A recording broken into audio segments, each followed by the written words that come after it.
বিখ্যাত মারাকানার প্রথম মিনিটে ভেনির দুরন্ত গোল। শুরু থেকে ব্রাজিল জানান দেয় গোল উৎসবের জন্য মাঠে নেমেছে তারা। তবে এই লিড বেশিক্ষণ ধরে রাখতে পারেনি পাঁচবারের বিশ্ব চ্যাম্পিয়ন দল। কিন্তু ফুটবল কখনো কখনো একমুখী স্পিড মানে না। 15 মিনিটে পানামা সমতায় ফেরে আত্মঘাতী গোলে। স্কোর তখন 1-1। ব্রাজিল উৎসবে পানামা ছোট একটা ঢেউ। এরপর শুরু ভেনির বাঁ প্রান্তে দৌড়ঝাঁপ, কখনো কাটিং কখনো লক্ষ্যণ। কে পিছনে ফেলে গতি 39 মিনিটে সেই গতি থেকে দ্বিতীয় গোলের নকশা ভেনেজুয়েলার মাপা বল ক্যাসিমেরোর দ্য ক্যাপ্টেন হেডে ডিয়ারের ছোট বিরতির পর গোল বহর বিরতির আগে আবারও এগিয়ে সেলুসাররা।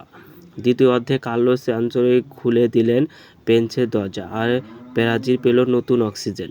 53 মিনিটে পানামার গোলকিপার ভুলে 19 বছরের তরুণ রায়ান ব্রেটোর গোল আদায় করলে 7 মিনিটের পর উত্তর আমেরিকার পানামা চতুর্থ গোল হজম করল। ডি বক্সের মাথা থেকে দারুণ শটে গোল করলেন লুকাস পাকেতা। 62 মিনিটে পানামার গোলকিপার মস্কেরার ছেলে স্ট্রাইকার ইগোর থেরগার ফাউল করলে গোল করলেন বেনিফিকার স্ট্রাইকার। 81 মিনিটে পানামার জালে গোলের সংখ্যা হাফ ডজন করল প্রতিপক্ষ। ডিফেন্স তছনছ করলে এবার গোল করলেন ডিফেন্ডার দানিয়েল। 3 মিনিটের পরে চোখ ধাঁধানো গোল করলেন পানামার কার্লোস। এতে হারের ব্যবধান কমায় উত্তর আমেরিকার দলটি। পুরো ম্যাচে 20টি শট নেয় ব্রাজিল, যার 12টি ছিল অন টার্গেট। পানামা 16টি শট নেয়, যার 9টি ছিল অন টার্গেট।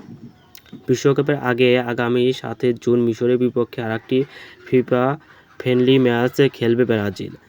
13 জুন বিশ্বকাপের মিশন শুরু ব্রাজিলের।